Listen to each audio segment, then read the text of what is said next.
Friends, smart education academy की optional geography की इस क्लास में आप सभी का स्वागत है। देखिए, आज की क्लास में हम लोग ज्योग्राफी एंड यू मैगजीन का जो अप्रैल मंथ का एडिशन है इसको डिस्कस करेंगे।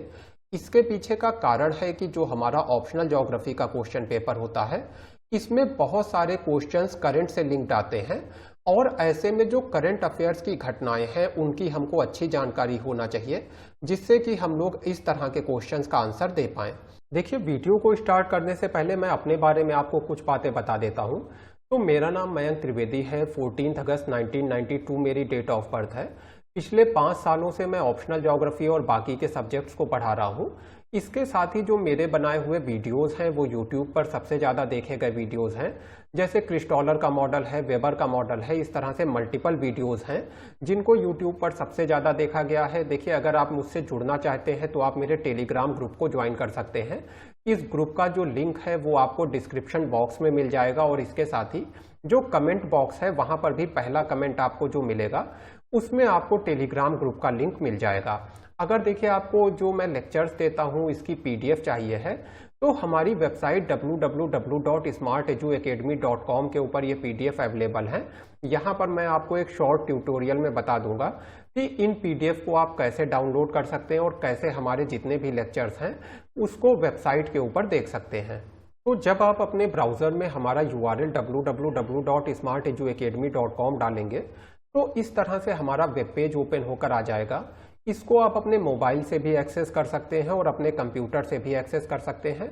ये देखिए सारे टैब्स हैं। तो इसमें जो पहला टैब है ये कोर्सेज का है। यहाँ पर जब आप क्लिक करेंगे तो हमारे जितने भी कोर्सेज हैं सभी की लिस्ट ओपन होकर आ जाएगी। फिर आप जो भी कोर्स ज्वाइन करना चाहते हैं उसको ज्वाइन कर सकते हैं। इसके लिए आपको सिंपली हमारी वेबसाइट के ऊपर रजिस्टर करना होगा, उसके बाद आप कोर्सेज को ज्वाइन कर पाएंगे। अगर आप वेबसाइट पर रजिस्टर नहीं करना चाहते हैं तो स्टडी मटेरियल में जाकर के जितने भी लेक्चर्स हैं उनको आप देख सकते हैं और पीडीएफ को डाउनलोड कर सकते हैं। बस यहाँ पर आपको जितने भी लेक्चर्स हैं सबको अलग अलग ढूंढना होगा। जबकि कोर्सेज के सेक्शन में अगर आप एक बार रजिस्टर कर लेते हैं वेबसाइट पे तो हमेशा के लिए आपकी प्रोफाइल में आपको कोर्सेज मिल जाएंगे। यहाँ पर देखिए, अगर आपको वेबसाइट को चलाने में प्रॉब्लम आती है तो वेब ट्यूटोरियल एक बनाया गया है 40 सेकेंड का लगभग, इसको आप देख सकते हैं। इससे आप समझ जाएंगे कि वेबसाइट को कैसे चलाना है। इसके साथ ही यहाँ पे स्टूडेंट पोर्टल का कॉलम है। यहाँ पर जा करके आप जो दूसरे एस्पिरेंट्स ने अपने आंसर लिखे हैं उनको देख सकते हैं कि उन्होंने किस तरह की आंसर राइटिंग की है। इसके साथ ही देखिए, जो हमारे पेड कोर्सेज हैं इसमें से 2 कोर्सेज के ऊपर डिस्काउंट चल रहा है, जो हमारी एथिक्स की टेस्ट सीरीज है और इसके साथ ही जो ऑप्शनल ज्योग्राफी की टेस्ट सीरीज है, दोनों के ऊपर आपको 20% डिस्काउंट मिलेगा। तो स्मार्ट 20 कूपन को डाल करके जब आप वेबसाइट के ऊपर पेमेंट करेंगे तो आपको तुरंत 20% डिस्काउंट मिल जाएगा। और अगर कोई प्रॉब्लम आती है तो आप मेरे नंबर 7905251328 पर डायरेक्टली मुझसे बात कर सकते हैं। तो अब चलिए चलते हैं हम लोग आज के लेक्चर की ओर। तो देखिए, आज का हमारा पहला टॉपिक है वाहन स्क्रैपिंग नीति। देखिए, जो भी पॉलिसी बनाई जाती है उसका एक निश्चित उद्देश्य होता है। तो देखिए, बेसिकली क्या है, जो हमारे पुराने वाहन होते हैं 10 साल 15 साल 20 साल पुराने जो वाहन होते हैं वो कहीं ज़्यादा प्रदूषण करते हैं। यानी कि अगर एक नया वाहन जितना प्रदूषण कर रहा है उससे 10 से 12 गुना ज़्यादा प्रदूषण पुराने वाहन करते हैं। तो इस नीति का उद्देश्य क्या है कि जो पुराने वाहन हैं उनकी संख्या कम की जाए, जिससे कि जो प्रदूषण है उसको न्यूनतम किया जा सके। तो इसके लिए क्या किया जाएगा? अब देखिए, जो वाहन स्क्रैपिंग से संबंधित उद्योग हैं, यानी कि जो कह लीजिए एक तरह से जिसको हम लोग कहते हैं कबाड़ वाले उद्योग, तो इस तरह के जो उद्योग हैं जो वाहनों को खोलते हैं, इनके पुर्जों को अलग करते हैं, काटते हैं स्टील वगैरह को, इस तरह के जो अभी उद्योग हैं वो असंगठित क्षेत्र से संबंधित हैं। तो इनको पंजीकरण इनका किया जाएगा, इनको मान्यता दी जाएगी, सरकार के द्वारा सुविधाएं दी जाएंगी, जिससे कि स्क्रैपिंग से संबंधित जो उद्योग हैं उनको आगे बढ़ाया जा सके। देखिए, हमारी केंद्र सरकार का मानना है कि इससे 10,000 करोड़ रुपए तक का निवेश आ सकता है और 35,000 तक नए रोजगार का सृजन हो सकता है, यानी नए रोजगार मार्केट में आ सकते हैं। तो ये किस आधार पे देखिए माना जाएगा कि अब वाहन रोड के लायक नहीं रहा है? तो जाहिर सी बात है, कुछ परीक्षण होंगे, जैसे कि इससे कितना धुआं निकल रहा है, ब्रेक लग रही है या नहीं लग रही है, इस तरह के कई सारे परीक्षण होंगे और फिर एक सर्टिफिकेट दिया जाएगा जिसको कहेंगे फिटनेस सर्टिफिकेट। तो मान लीजिए आपने एक वाहन लिया था, अब इसको 15 साल हो गए हैं, आपसे कहा जाएगा कि फिटनेस सर्टिफिकेट लेकर आइए। अगर आपके वाहन को फिटनेस सर्टिफिकेट मिल जाता है तो फिर आपका वाहन रोड पर चलता रह सकता है, लेकिन जिस वाहन के पास फिटनेस सर्टिफिकेट नहीं होगा उसके रजिस्ट्रेशन को कैंसिल कर दिया जाएगा। अब देखिए, जाहिर सी बात है, मान लीजिए एक ट्रांसपोर्टर है या कोई भी व्यक्ति है जिसके पास एक कॉमर्शियल व्हीकल है, तो जब उसके वाहन को नष्ट किया जाएगा तो उसको नुकसान होगा इससे। तो जाहिर सी बात है, लोगों को आगे आने के लिए अपने जो पुराने वाहन हैं उनको हटाने के लिए अगर हमें प्रोत्साहित करना है तो उनको कुछ लाभ देने होंगे, कुछ इंसेंटिव देने होंगे। तो कहा जा रहा है रोड टैक्स में छूट दी जा सकती है। जो निजी वाहन है अगर उनको स्क्रैपिंग के अंतर्गत लाया जाता है तो जो नया वाहन है उसको 25% तक की छूट दी जा सकती है रोड टैक्स में। और जो नया कॉमर्शियल वाहन है अगर उसको किसी पुराने वाहन को रिप्लेस करके लाया गया है तो इसको 15% तक की छूट रोड टैक्स में दी जा सकती है। इसके साथ ही ये भी कहा जा रहा है कि जो वाहन बनाते हैं, जैसे भारत में टाटा वगैरह बनाते हैं, तो इनको प्रोत्साहित किया जाएगा कि अगर कोई व्यक्ति आपके पास आकर के नया वाहन खरीद रहा है और उसके पास स्क्रैपिंग का सर्टिफिकेट है, यानी उसने अपना जो पुराना वाहन है उसको बेच दिया है, उसको हटा दिया है, अब रोड पे नहीं वो चल रहा है, तो इस स्क्रैपिंग सर्टिफिकेट के दिखाए जाने पे आप 5% तक की छूट वाहन खरीदने वाले को दे सकते हैं।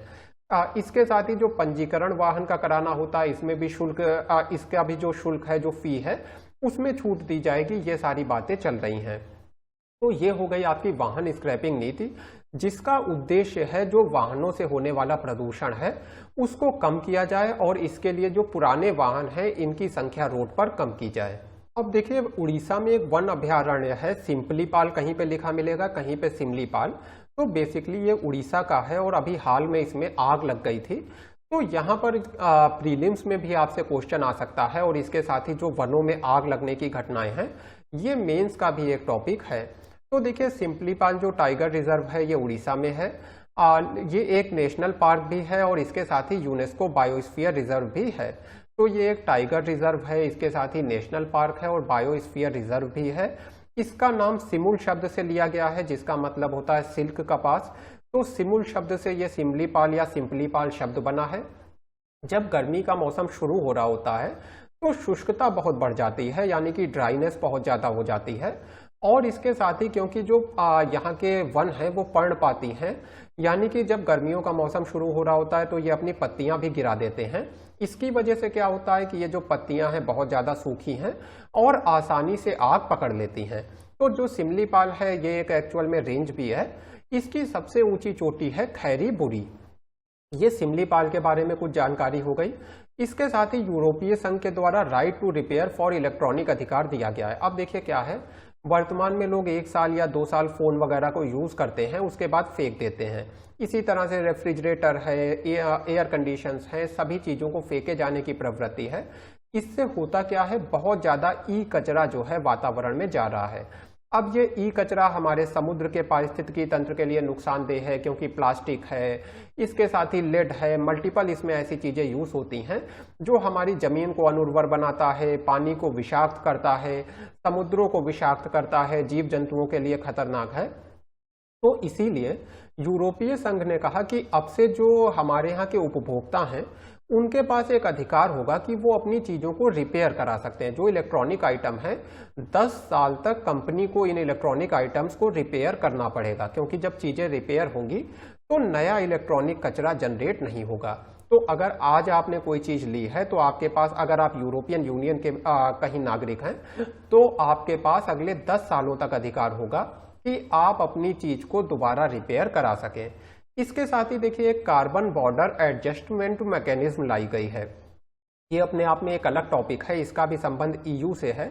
देखिए यहाँ पर क्या है, अब मान लीजिए यूरोपियन यूनियन बहुत सख्त मानक लागू करता है और यहाँ के जो उद्योग हैं, अब इन उद्योगों से कार्बन उत्सर्जन ना के बराबर होता है या 0 कार्बन उत्सर्जन हो रहा है। तो ऐसे में क्या होगा, प्रोडक्शन की कॉस्ट बढ़ जाएगी। मान लीजिए कोयला से बिजली बनाने में खर्चा आता है 3 रुपए प्रति यूनिट और वहीं पे मान लीजिए सौर ऊर्जा से खर्चा आता है 5 रुपए पर यूनिट। तो अब जो देश सौर ऊर्जा का इस्तेमाल कर रहा है वो 5 रुपए खर्च कर रहा है, वहीं पे जो देश कोयले का इस्तेमाल कर रहा है वो 3 रुपए खर्च कर रहा है। तो 3 रुपए खर्च करके जो प्रोडक्ट बनाया गया वो सस्ता होगा, जबकि 5 रुपए जो खर्च करके जो प्रोडक्ट बनाया गया है वो रिलेटिवली महंगा होगा। तो मार्केट में कौन सा प्रोडक्ट बिकेगा? सस्ता वाला, 3 रुपए वाला। तो ऐसे में यूरोपियन संघ के जो देश हैं इनके प्रोडक्ट मार्केट में बिकना बंद हो जाएंगे और इनकी मार्केट में भी विदेश के सस्ते प्रोडक्ट बिकने लगेंगे। तो यूरोपियन संघ ने क्या कहा कि जो देश अपने यहाँ कोयले वगैरह का, यानी कि इस तरह के कोई भी फॉसिल फ्यूल वगैरह का इस्तेमाल कर रहे हैं, कुल मिलाकर के ऐसे देश जो कार्बन उत्सर्जन करके किसी पदार्थ को बना रहे हैं, भले ही वो स्टील को बना रहे हैं या प्लास्टिक बना रहे हैं, कोई भी ऐसा पदार्थ बना रहे हैं जिसमें कार्बन उत्सर्जन हुआ है, तो जब ये यूरोपियन संघ के किसी देश में पदार्थ बिकने जाएगा, कोई भी प्रोडक्ट ये जब बिकने जाएगा तो इसके ऊपर टैक्स लगाया जाएगा। 3 रुपए की आपने बिजली इस्तेमाल की थी केवल, इसीलिए प्रोडक्ट सस्ता था। इन्होंने क्या किया? 2 रुपए टैक्स लगा दिया। अब आपका भी प्रोडक्ट 5 रुपए का हो गया और जो यूरोपियन यूनियन के देश हैं इनका भी प्रोडक्ट 5 रुपए का हो गया, यानी फिर से कंपटीशन की स्थिति आ गई। तो इसको कहा गया है कार्बन बॉर्डर एडजस्टमेंट मैकेनिज्म, यानी कि अलग अलग बॉर्डर के पार के जो देश हैं, जो अलग अलग देश अलग अलग मात्रा में कार्बन उत्सर्जन कर रहे हैं, उसमें एक एडजस्टमेंट लाया जाए, इसके लिए यह मैकेनिज्म बनाई है। फिर देखिए आता है ग्रेगेरियस बैम्बू फ्लावरिंग।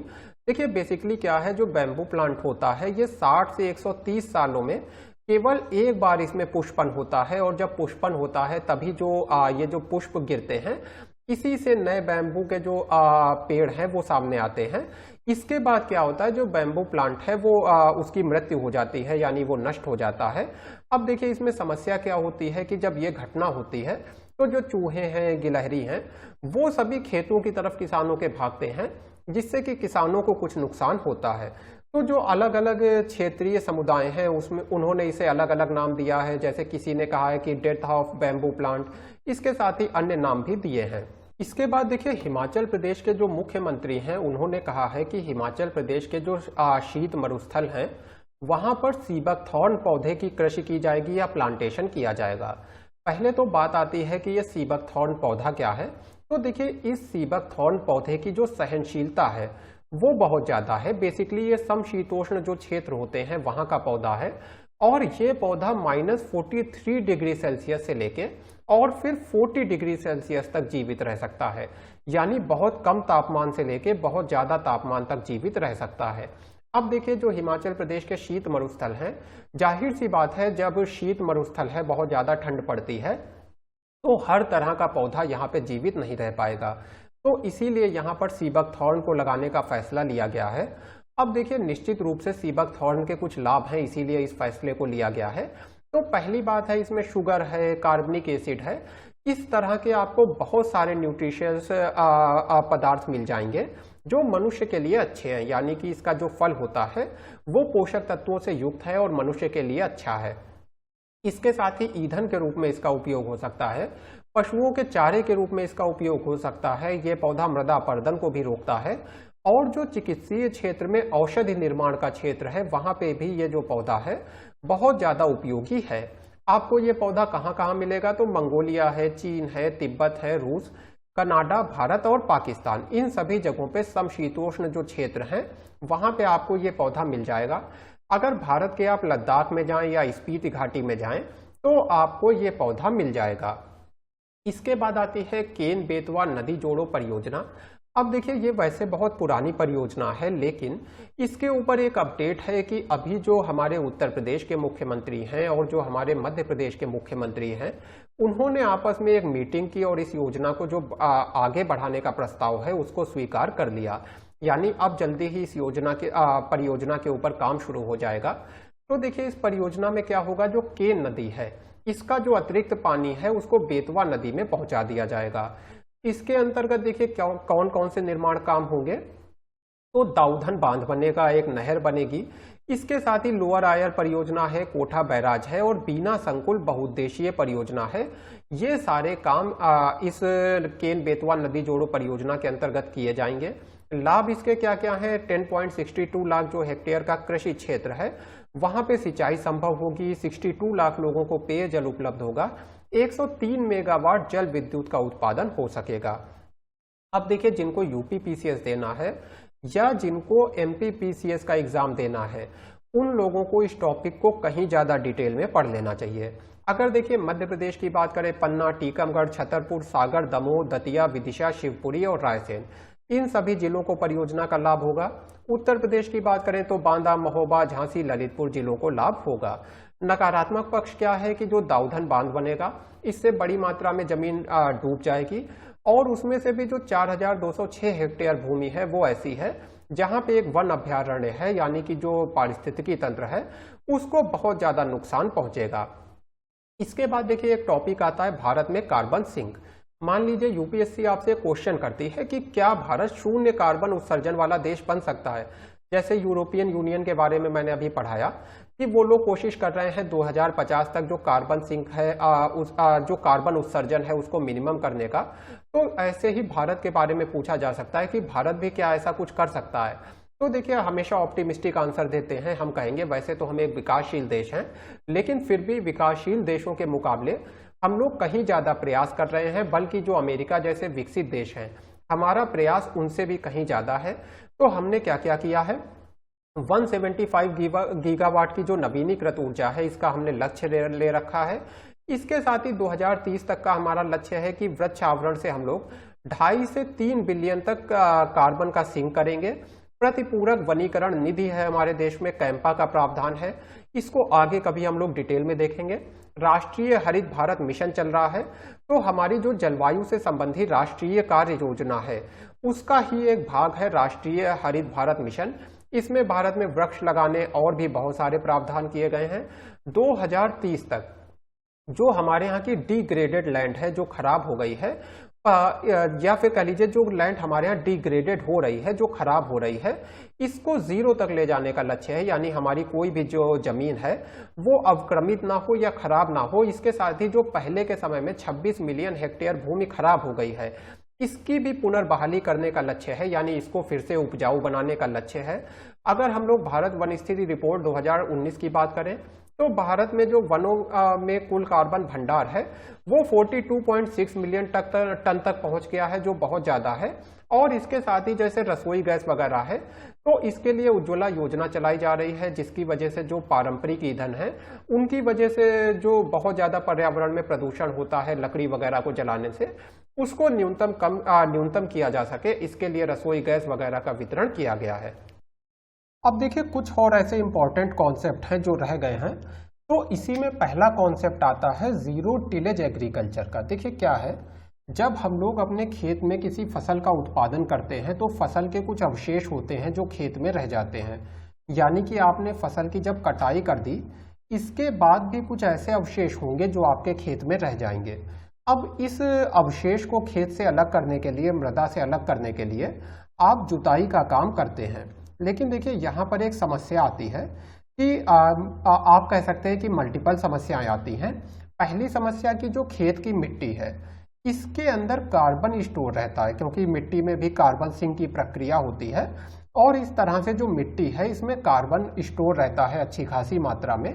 जब आप जुताई का काम करते हैं तो ये जो कार्बन है ये वातावरण में मुक्त हो जाता है, यानी कि वातावरण में कार्बन की मात्रा बढ़ती है।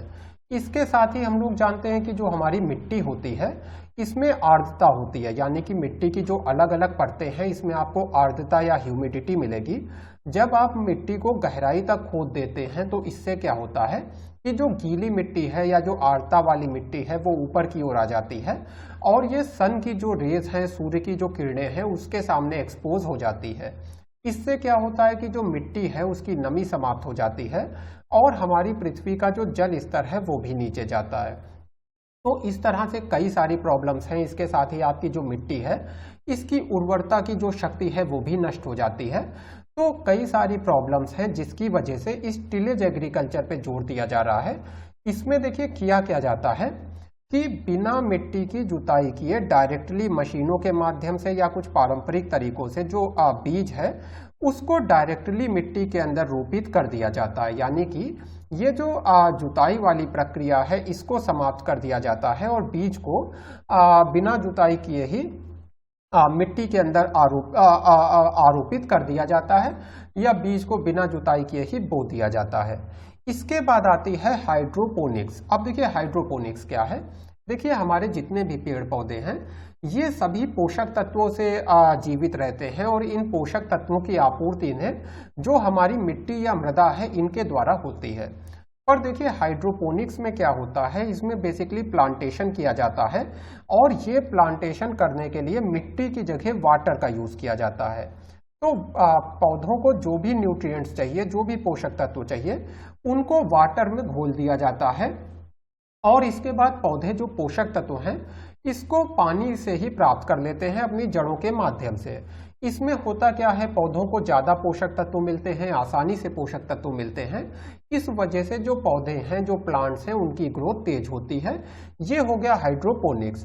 फिर देखिए एग्रीकल्चर में कुछ और इम्पोर्टेंट न्यूज़ है, जैसे कि बाजरा के बारे में एक न्यूज़ है कि जो आपका 2023 है, वर्ष 2023, अभी 3 मार्च 2021 को एक संयुक्त राष्ट्र संघ ने घोषणा की है कि जो वर्ष 2023 होगा इसको हम लोग बाजरा वर्ष के रूप में मनाएंगे।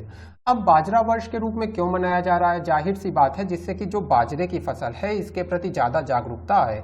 अब देखिए ऐसा क्यों किया जा रहा है, यानी कि बाजरे की फसल पे इतना ज्यादा ध्यान क्यों दिया जा रहा है। एक तो ये हेल्थ के लिए मल्टीपल तरीकों से अच्छी होती है, इसके साथ ही देखिए बाजरे का जो पौधा है वो बहुत ज्यादा तापमान में भी जीवित रह सकता है, बहुत ज्यादा शुष्कता में भी जीवित रह सकता है, यानी कि इसको कोई ऐसा नहीं है कि बहुत ज्यादा सिंचाई की जरूरत पड़ेगी। साथ ही अगर आपकी जो मिट्टी है उसमें पोषक तत्वों की कमी है, उसके बाद भी बाजरे का जो पौधा है आसानी से जीवित रह सकता है। यानी कि जो बाजरे की फसल है इसको आप किसी भी तरह की मिट्टी पे कर सकते हैं, या कह लीजिए जो अपेक्षाकृत कम उर्वर मिट्टी है उसके ऊपर भी आप बाजरे की फसल को कर सकते हैं। जहां पे ज्यादा तापमान है, पानी की कमी है, वहां पर भी आप बाजरे की फसल का उत्पादन कर सकते हैं। अगर देखिए बाजरे की हम लोग एग्जैक्ट बात करें कि कहाँ कहाँ पे इसे उगाया जा सकता है, तो बाजरा उन अर्धशुष्क क्षेत्रों में उगाया जा सकता है जहां वर्षा जो है 350 से 400 मिलीमीटर तक होती है, यानी कि इतनी कम वर्षा तक वाले क्षेत्रों में इसको उगाया जा सकता है। सभी मौसम में उत्पादित किया जा सकता है।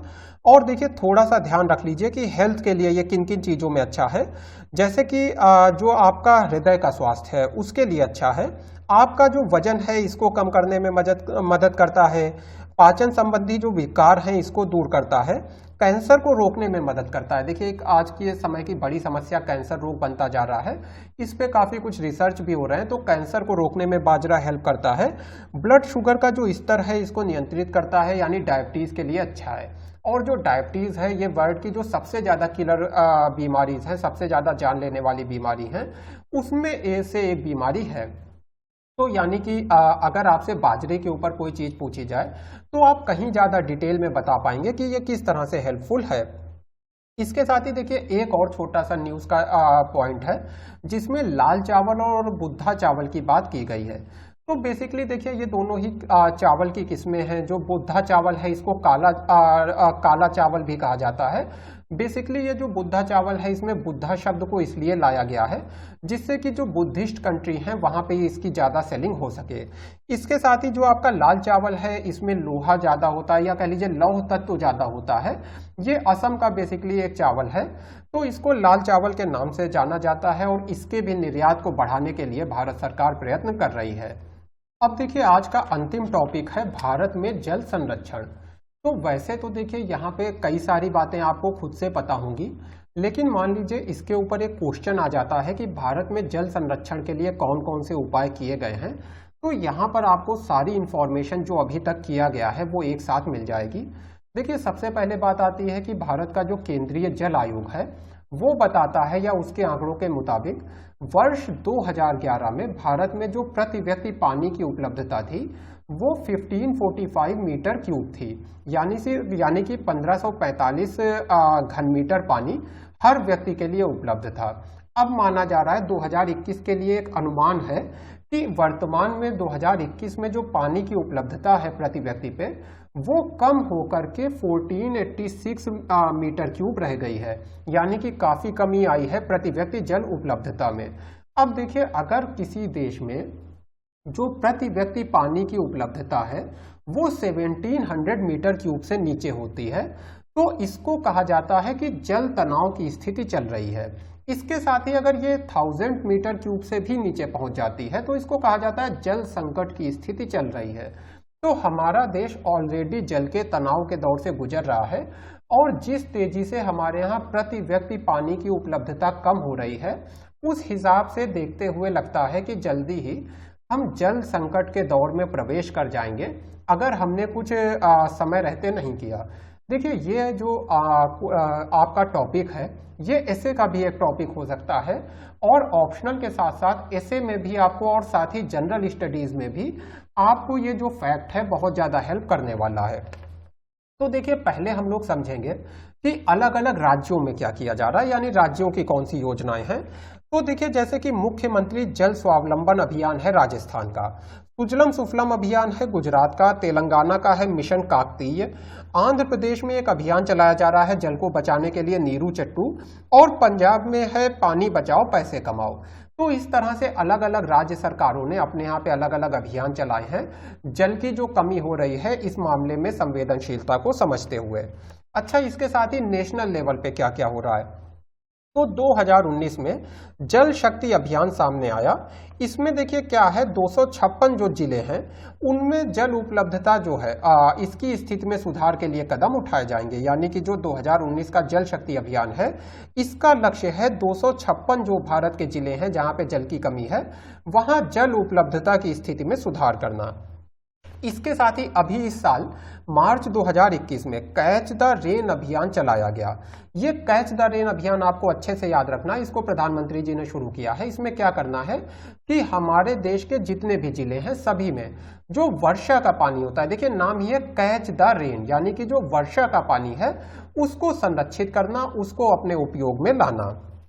इसके साथ ही देखिए नेशनल पर्सपेक्टिव प्लान यानी कि राष्ट्रीय परिप्रेक्ष्य योजना चल रही है। राष्ट्रीय परिप्रेक्ष्य योजना में क्या है, देखिए मान लीजिए एक बेसिन है जिसमें बहुत ज्यादा मात्रा में जल है, जितना चाहिए उससे ज्यादा है, इसको कहते हैं सरप्लस या अधिशेष। दूसरी जगह पे क्या है, एक दूसरा बेसिन है जिसमें पानी बहुत कम है। अब क्या करना है, ये जो सरप्लस पानी वाला पानी है इसको ट्रांसफर कर देना है इधर कम वाले बेसिन में। तो ये आपका क्या हो गया, ये आपकी राष्ट्रीय परिप्रेक्ष्य योजना यानी नेशनल पर्सपेक्टिव प्लान का एक हिस्सा हो गया। फिर इसके साथ ही आपका जो जल जीवन मिशन है वो भी चल रहा है। जल जीवन मिशन क्या कहता है कि जितने भी ग्रामीण क्षेत्र हैं, आदिवासी क्षेत्र हैं, यहाँ पर हमें नल के द्वारा इन लोगों को पीने का पानी उपलब्ध कराना है 2024 तक। तो यानी जल जीवन मिशन का लक्ष्य क्या है कि 2024 तक जो ग्रामीण इलाके हैं, आदिवासी इलाके हैं, यहाँ पर पीने के पानी को जो नल होता है यानी कि जो पानी का नल होता है उसके द्वारा उपलब्ध कराया जाए प्रत्येक घर में। इसका एक आंकड़ा भी है कि अगर 15 अगस्त 2019 से अभी तक की बात करें तो 4 करोड़ ग्रामीण घरों को पेयजल की आपूर्ति ऑलरेडी हो चुकी है। इस चीज को आप याद रखिए कि अगर अभी आपको जो मेंस देना है अगर इस बार का, तो इस आंकड़े को आप याद रखिए कि 4 करोड़ जो लोग हैं इनको ऑलरेडी, यानी 4 करोड़ जो ग्रामीण घर हैं इनको ऑलरेडी पेयजल की आपूर्ति की जा चुकी है जल जीवन मिशन के अंतर्गत। इसके साथ ही देखिए क्या है कि जो गोवा है यहाँ पे 100% घरों को पेयजल की आपूर्ति की जा चुकी है। यानी गोवा में जितने भी ग्रामीण घर हैं तभी में अब जो पेयजल है वो नल के द्वारा उपलब्ध है। इसके साथ ही एक अटल मिशन चल रहा है। अटल मिशन का देखिए क्या है कि हमारे देश के 500 शहर और कस्बों को चुना गया है जिनको डेवलप किया जाएगा। तो जब इन्हें डेवलप किया जाएगा अटल मिशन के अंतर्गत, तो उसमें एक कंपोनेंट ये भी है कि इन सभी के पास पीने का स्वच्छ पानी उपलब्ध हो। यानी कि अटल मिशन का भी एक पार्ट है कि जो ये 500 कस्बे और शहर होंगे इनमें पीने का पानी, स्वच्छ पानी उपलब्ध हो। इसके साथ ही आपकी अटल भूजल योजना चल रही है। देखिए कई सारी योजनाएं हैं, इसीलिए मैंने इस टॉपिक को आपको लास्ट में पूरा पढ़ा दिया है। तो अटल भूजल योजना चल रही है, यहाँ पर 6000 करोड़ रुपए खर्च करने का प्रावधान है। देखिए कौन कौन से राज्य कवर किए जाएंगे, तो गुजरात, हरियाणा, कर्नाटक, मध्य प्रदेश, महाराष्ट्र, राजस्थान व उत्तर प्रदेश में भूजल का प्रबंधन किया जाएगा और यहाँ पर सामुदायिक भागीदारी पे जोर है। ये चीज याद रखना है कि अटल भूजल योजना जो है जिन राज्यों में लागू की जा रही है वहां पे सामुदायिक भागीदारी पे जोर दिया जा रहा है। यानी कि लोगों को प्रेरित किया जाएगा कि वो जल बचाने के लिए नीतियां बनाएं, अलग अलग सुझाव दें। तो यानी कि इसमें टॉप डाउन के साथ साथ जो बॉटम अप अप्रोच है उसका भी पालन किया जाएगा। टॉप डाउन तो होगी ही, साथ में जो जमीनी स्तर के लोग हैं उनको भी योजना निर्माण में, नीति निर्माण में शामिल किया जाएगा। इसके साथ ही देखिए भूजल गुणवत्ता आंकड़ा आता है हमारे केंद्रीय भूजल बोर्ड के द्वारा। तो इसमें क्या होता है, देखिए एक BIS है, तो BIS ने आप कह लीजिए कि जो स्टैंडर्ड है, इसका काम ही है स्टैंडर्ड सेट करना, तो इसने स्टैंडर्ड सेट कर रखे हैं कि जो पानी है, पानी में कितनी मात्रा होना चाहिए फ्लोराइड्स की, आर्सेनिक की, नाइट्रेट की, यानी इन सब पदार्थों की कितनी मात्रा अगर पानी में है तो पानी पीना खतरनाक नहीं है, और अगर इससे ज्यादा होगी तो फिर वो पेयजल जो है खतरनाक होगा मनुष्य के स्वास्थ्य के लिए। इसके साथ ही देखिए एक नो ऑब्जेक्शन सर्टिफिकेट का कॉन्सेप्ट लाया गया है। मान लीजिए कि एक उद्योग है जो पानी का इस्तेमाल करना चाहता है, तो इसको पहले एक नो ऑब्जेक्शन सर्टिफिकेट लेना होगा। जब इसको ये सर्टिफिकेट मिल जाएगा, इसके बाद ही ये उद्योग पानी का इस्तेमाल कर पाएगा, पानी को जमीन वगैरह से निकाल पाएगा। इसके साथ ही देखिए जो हमारे देश में कृषि है, सबसे ज्यादा पानी तो वहीं पे यूज होता है। हमारे देश में जो कृषि है इसमें 85% से 89% तक वाटर का यूज होता है। यानी कि मान लीजिए पूरे साल में, सिंपली मान लेते हैं कि 100 लीटर पानी का यूज हुआ पूरे साल में, तो इसमें से 85 से 89 लीटर तक जो पानी है इसका इस्तेमाल तो अकेले कृषि में ही हो गया। यानी कृषि बहुत ज़्यादा पानी का इस्तेमाल करती है। इसीलिए जो हमारा जल जीवन मिशन है, इसके अंतर्गत किसानों को जागरूक किया जा रहा है कि आप किस किस तरह की कृषि कर सकते हैं जिसमें जो है पानी का ज़्यादा इस्तेमाल ना हो। जैसे कि अभी हम लोगों ने बाजरे की भी बात की थी, तो इस तरह से किसानों को प्रेरित किया जा रहा है कि वो टपक सिंचाई पद्धति अपनाएं, किस तरह से सिंचाई का काम करें, किस तरह की फसलों का उत्पादन करें। तो फ्रेंड्स ये हमारा पार्ट 1 हो गया ज्योग्राफी एंड यू मैगजीन के अप्रैल एडिशन का। इसके बाद देखिए इसका एक पार्ट 2 भी आएगा जिसमें इसी तरह के, अब देखिए जो छोटे छोटे कॉन्सेप्ट थे जैसे जीरो टिलेज है, हाइड्रोपोनिक्स है, इनको हम लोगों ने ऑलरेडी डिस्कस कर लिया है। अब हम लोग सारे जो कॉन्सेप्चुअल टॉपिक हैं, जैसे अभी जल संरक्षण की बात की, इस तरह के कॉन्सेप्चुअल टॉपिक को अगले अपने वीडियो में डिस्कस करेंगे।